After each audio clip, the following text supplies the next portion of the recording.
السلام علیکم جی، امید ہے آپ سب خیر و عافیت سے ہوں گے، طبیعت صحت ٹھیک ہوگی۔ جیسا کہ آپ سب جانتے ہیں کہ محرم الحرام کا چاند نظر آ چکا ہے۔ محرم الحرام میں میری جو ڈیوٹیز ہوتی ہیں میں انشاءاللہ وہ اس سال بھی اپنی بھرپور طریقے سے ادا کروں گا، جیسے ہر سال کرتے ہیں میں میرے دوست سب مل کے۔ بس ایک چیز بتانی تھی کہ آج کے دن میں ولاگ نہیں آئے گا۔ غلطی سے یہ سمجھ لیں کہ جو ایک دن محرم الحرام آگے ہو گیا، چاند نہیں نظر آیا، ہمارا کچھ پلان اور تھا۔ obvious بات ہے ایک دن پہلے ولاگ شوٹ کرتے ہیں، تو ولاگ جو شوٹ کیا ہوا تھا وہ کافی زیادہ انٹرٹیننگ تھا، ہنسی کھیل والا تھا، تو میں نے وہ سارا کا سارا ولاگ ہی ڈیلیٹ کروا دیا۔ آج کے دن میں ولاگ نہیں آئے گا۔ وہ ولاگ دراصل آج اپلوڈ ہونا تھا اور آج پہلی محرم تھی، تو پھر میں نے وہ ڈیلیٹ کروا دیا۔ آج ولاگ نہیں آئے گا۔ چلو ایک طرح سے احتراماً بھی ہو گیا کہ آج ولاگ پہلا محرم ہے، کوئی ولاگ نہیں۔ کل سے انشاءاللہ جو ہم نے آج ولاگ شوٹ کر لیا ہے وہ کل سے آپ لوگوں کو دیکھنے کو ملے گا، جو کہ ہمارے محرم الحرام کی روٹین ہوگی جو ہر سال ہوتی ہے۔ کون سی لوکیشن ہے، کیا لنگر ہے، کیسے سارا صاحب وہ کل سے سٹارٹ ہوگا انشاءاللہ۔ آج کے دن کے لیے معذرت جی، خوش رہیں، آباد رہیں، اپنے ارد گرد کے لوگوں کا خیال رکھیں۔ Love you. تو دیکھا میرے پیارے عزیز دوستوں، بہنوں اور بھائیوں، میں نے آپ لوگوں کو رجب بٹ کی یہ نیکی بھی دکھا دی کہ رجب بٹ اپنی جون سی نا کمائی چھوڑ دیتا ہے محرم کے احترام میں۔ اب یہ نیکی بھی آپ کاؤنٹ کریں۔ جو لوگ کہتے ہیں نا کہ رجب بٹ بونگیاں مارتا ہے تو یہ کرتا ہے تو وہ کرتا ہے، تو رجب بٹ کی یہ نیکی بھی آپ کاؤنٹ کریں کہ جب محرم آتا ہے نا تو اس کی نیت یہ ہوتی ہے کہ وہ اللہ کی راہ میں کتنا زیادہ تقسیم کر سکتا ہے۔ اس کی نیت یہ ہوتی ہے کہ اس نے محرم کا احترام کتنا کرنا ہے۔ بس یہ پیٹنا جو نا اس کے ہم حق میں نہیں ہے۔ خیر، آج ہی کی ویڈیو کی وجہ سے نا میں آپ لوگوں کو واقعہ کربلا حضرت حسین رضی اللہ عنہ کی شہادت اور اس حوالے سے جو سلف صالحین کا منہج ہے وہ پورے کا پورا سناتا ہوں، تاکہ اس حوالے سے بھی آپ کا کنسیپٹ جو ہے نا وہ کلیئر ہو جائے۔ تو آئے ہم سلف صالحین کے منہج پر یہ چیزیں پڑھتے ہیں۔ تو یہ دیکھیں، حضرت حسین بن علی رضی اللہ عنہ نبی کریم صلی اللہ علیہ وآلہ وسلم کے نواسے تھے۔ جب معاویہ بن ابی سفیان رضی اللہ عنہ کی وفات ہوئی تو ان کے بیٹے یزید کو حکمران بنایا گیا۔ حضرت حسین رضی اللہ عنہ نے بعض وجوہات کی بنا پر یزید کی بیعت نہیں کی۔ اس دوران کوفہ کے بہت سے لوگوں نے حضرت حسین رضی اللہ عنہ کو خطوط لکھے کہ آپ ہمارے پاس آئیں، ہم آپ کا ساتھ دیں گے۔ حضرت حسین رضی اللہ عنہ نے پہلے مسلم بن عقیل کو حالات معلوم کرنے کے لیے کوفہ بھیجا۔ شروع میں لوگوں نے ان کا ساتھ دیا، لیکن بعد میں خوف اور دباؤ کی وجہ سے اکثر لوگ پیچھے ہٹ گئے۔ پھر مسلم بن عقیل کو شہید کر دیا گیا۔ حضرت حسین رضی اللہ عنہ اپنے اہل خانہ اور ساتھیوں کے ساتھ مکہ سے روانہ ہو چکے تھے۔ راستے میں انہیں مسلم بن عقیل رضی اللہ عنہ کی شہادت کی خبر ملی، لیکن وہ سفر جاری رکھتے ہوئے کربلا پہنچ گئے۔ کربلا میں حضرت حسین رضی اللہ عنہ اور ان کے ساتھیوں کو روک لیا گیا۔ کئی دن تک بات چیت ہوتی رہی مگر مسئلہ حل نہ ہو سکا۔ آخرکار 10 محرم 61 ہجری کو جنگ شروع ہوئی۔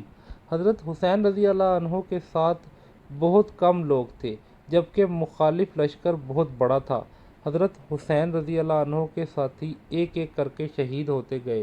ان کے خاندان کے کئی افراد بھی شہید ہوئے۔ آخر میں حضرت حسین رضی اللہ عنہ نے بڑی بہادری اور صبر کے ساتھ حق پر قائم رہتے ہوئے جام شہادت نوش کیا۔ یہ واقعہ اسلامی تاریخ کے سب سے دردناک واقعات میں سے ایک ہے۔ اہل سنت کے نزدیک حضرت حسین رضی اللہ عنہ ایک عظیم صحابی، زاد نبی صلی اللہ علیہ وسلم کے نواسے اور مظلوم شہید ہیں۔ مسلمان ان سے محبت کرتے ہیں، ان کے لیے دعا کرتے ہیں اور ان کی ثابت قدمی اور حق پر ڈٹے رہنے سے سبق حاصل کرتے ہیں۔ اللہ تعالی حضرت حسین رضی اللہ عنہ اور تمام اہل بیت سے راضی ہو، آمین ثم آمین۔ سلف صالحین اور اہل سنت والجماعت کا منہج یہ ہے کہ اس معاملے میں عدل اور انصاف سے بات کی جائے، نہ کسی پر جھوٹا الزام لگایا جائے اور نہ کسی کی غلطی کو چھپایا جائے۔ حضرت حسین رضی اللہ عنہ کو قتل کرنے والا کون تھا؟ حضرت حسین کو براہ راست قتل کرنے والے افراد یزیدی لشکر کے چند سپاہی تھے۔ تاریخی روایات میں شمر بن ذی الجوش، سنان بن انس اور بعض دیگر افراد کے نام ملتے ہیں۔ اہل سنت کے علماء کا اتفاق ہے کہ حضرت حسین کا قتل ایک بہت بڑا ظلم اور عظیم جرم تھا۔ اب آتے ہیں جی ہم ایک سوال پہ کہ کیا یزید نے حضرت حسین رضی اللہ عنہ کو قتل کرنے کا حکم دیا تھا؟ اہل سنت کے بڑے علماء جیسے امام ابن تیمیہ اور امام ابن کثیر یہ کہتے ہیں کہ ایسی کوئی صحیح اور قطعی دلیل موجود نہیں کہ یزید نے براہ راست حضرت حسین کے قتل کا حکم دیا ہو۔ البتہ یہ بھی کہا جاتا ہے کہ چونکہ یہ واقعہ یزید کی حکومت میں پیش آیا اور اس کے گورنروں اور افسروں کے ذریعے حالات یہاں تک پہنچے، اس لیے یزید اس معاملے سے مکمل طور پر بری الذمہ بھی نہیں کہا جا سکتا۔ اس لیے اہل سنت کا موقف یہ ہے کہ حضرت حسین رضی اللہ عنہ مظلوم شہید ہے، ان کے قاتل ظالم اور گناہ گار ہے۔ یزید سے محبت کرنا اہل سنت کا عقیدہ نہیں۔ یزید پر لعنت معین نام لے کر لعنت کے بارے میں علماء کے درمیان اختلاف ہے، اس لیے عام طور پر خاموشی اختیار کی جاتی ہے۔ حضرت معاویہ کا کیا قصور تھا؟ آئیں اب ہم یہ جانتے ہیں۔ مختصر جواب یہ ہے کہ حضرت معاویہ رضی اللہ عنہ کا واقعہ کربلا میں کوئی براہ راست کردار نہیں تھا، کیونکہ وہ کربلا کے واقعے سے تقریباً 1 سال پہلے وفات پا چکے تھے۔ البتہ بعض علماء نے یہ بات ذکر کی ہے کہ حضرت معاویہ نے اپنے بعد اپنے بیٹے یزید کو ولی عہد مقرر کیا، جس سے بعد میں اختلافات پیدا ہوئے، لیکن اہل سنت کا موقف یہ ہے کہ حضرت معاویہ ایک صحابی تھے، ان کی نیت امت میں انتشار کو روکنا تھی۔ اگر ان سے اجتہادی غلطی ہوئی بھی ہو تو اس کی وجہ سے ان کی صحابیت اور فضیلت ختم نہیں ہوتی۔ سلف صالحین کا خلاصہ موقف یہ ہے کہ حضرت معاویہ رضی اللہ عنہ صحابی رسول ہے، ان کا احترام کیا جاتا ہے۔ حضرت حسین رضی اللہ عنہ نبی صلی اللہ علیہ وآلہ وسلم کے نواسے مظلوم اور شہید ہے۔ حضرت حسین کے قاتل ظالم اور مجرم تھے۔ یزید کے بارے میں غلوب بھی نہیں کیا جاتا اور اس کی تعریف و مدح بھی نہیں کی جاتی۔ صحابہ اور اہل بیت دونوں سے محبت رکھی جاتی ہے۔ ان تاریخی واقعات کو بنیاد بنا کر صحابہ یا اہل بیت میں سے کسی کی توہین نہیں کی جاتی۔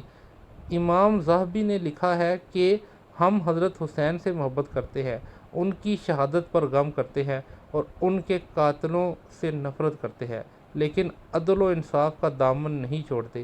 یہی سلف صالحین کا راستہ ہے۔